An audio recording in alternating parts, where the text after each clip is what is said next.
மக்களே வணக்கம், welcome to my channel. இப்போ நம்ம உருளைக்கிழங்கு சாம்பார் எப்படி வைக்க போறோம் பார்ப்போமா? வாங்க வீடியோக்குள்ள போகலாம்.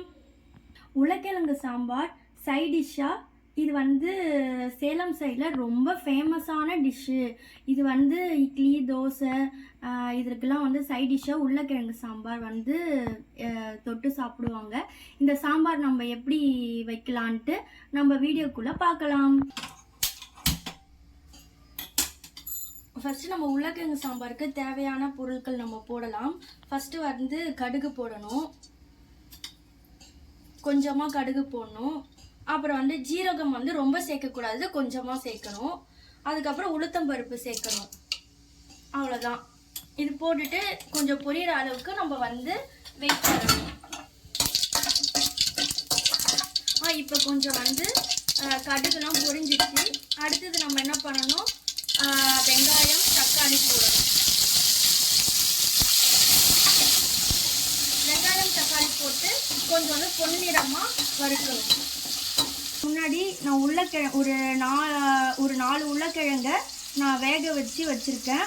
அப்புறம் இஞ்சி பூண்டு குட்டி குட்டியாக அரிஞ்சு வச்சுருக்கேன். அதுக்கப்புறம் இங்கே தேங்காய், பொட்டுக்கடலை, கசகசா இது எல்லாமே நான் இப்போ அரைக்க போகிறேன். இதெல்லாம் முன்னாடியே நீங்கள் ரெடி பண்ணி வச்சுக்கணும். இப்போது நம்ம வேக வச்ச உருளைக்கிழங்கு சேர்த்துக்கணும். நல்லா வதக்கணும். அதுக்கிட்ட நம்மளுக்கு தேவையான உப்பு வதங்கிறதுக்கு போடணும். அப்புறம் கொஞ்சம் மஞ்சத்தூள் போடணும். இதெல்லாம் போட்டு நல்லா வதக்கணும்.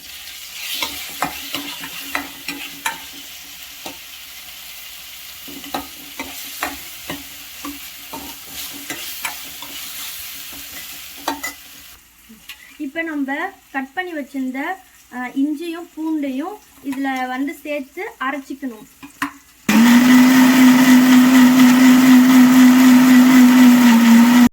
இதில் பொட்டுக்கடலை, தேங்காய், கசகசா, இஞ்சி, அப்புறம் கொஞ்சோண்டு பூண்டு, உங்களுக்கு எந்த அளவுக்கு எடுத்துக்கணும் நீங்கள் தோணுதோ நீங்கள் அந்த அளவுக்கு எடுத்துக்கலாம். இது எல்லாமே நம்ம ஃபைன் பேஸ்ட்டாக அரைச்சி எடுத்து வச்சுக்கணும். இப்போ நம்ம அரைச்சி வச்ச பேஸ்ட்டை இந்த உருளைக்கிழங்கோட நம்ம மிக்ஸ் பண்ணிடணும். நம்ம கொஞ்சம் வேகமாக வச்சுக்கோங்க. தேவையான காரம் மிளகாத்தூள் கொஞ்சமாக நம்ம போட்டுக்கணும்.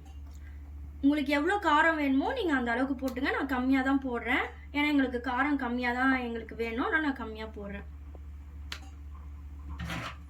இது நல்லா கிண்டிக்கணும். நம்ம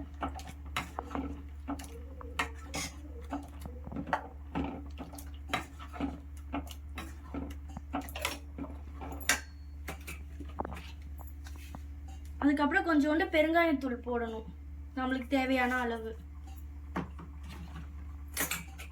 உப்பு சப்போஸ் நீங்கள் பத்தலைன்னா கொஞ்சமாக நீங்கள் உப்பு ஆட் பண்ணிக்கலாம். விட்டுட்டு நல்லா கிண்டி விடணும். இது நல்லா கொதிக்கக்குள்ளதான் நம்ம எப்படி இருக்கு நம்ம பார்க்கணும். நம்ம கொஞ்சம் தேவையான தண்ணி நம்ம ஊற்றிக்கலாம்.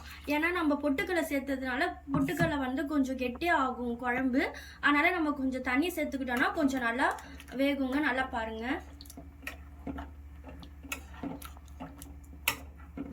இந்த உருளைக்கிழங்கு சாம்பார் சேலம் சைடில் ரொம்ப ஃபேமஸானதுங்க. எங்கள் ஹஸ்பண்டுக்கு இந்த சாம்பார் ரொம்ப பிடிக்கும். இப்போ உருளைக்கிழங்கு சாம்பார் கொஞ்சம் கொதிக்குதுங்க. இப்போ நம்ம தனியாத்தூள் அரைச்சி வச்சுருப்போம். நான் தனியாத்தூள் தனியாகவே நான் அரைச்சி வச்சுருக்கேன் பாருங்கள் வீடியோவில். இந்த தூளை நம்ம இதில் கொஞ்சம் சேர்க்கணும். அப்போ தான் கொஞ்சம் வாசனைலாம் நல்லா சூப்பராக இருக்கும். அதனால தான் இது கொஞ்சம் சேர்ப்பாங்க. வாசனையாகவும் இருக்கும், டேஸ்ட்டாகவும் இருக்கும். நெக்ஸ்ட்டு நம்ம கருவேப்பிலை, கொத்தமல்லி போட்டுடணும். நம்ம இது கூட நல்லா கொதிக்கணும். இது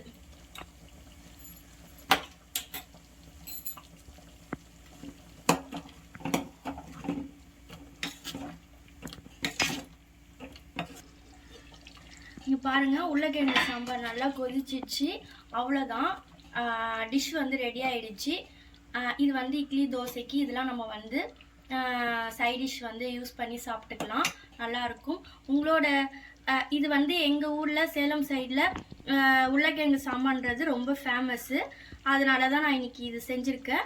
உங்களோட ஊரில் என்ன ஃபேமஸோ நீங்கள் கமெண்ட் பாக்ஸில் நீங்கள் கமெண்ட் பண்ணுங்கள்.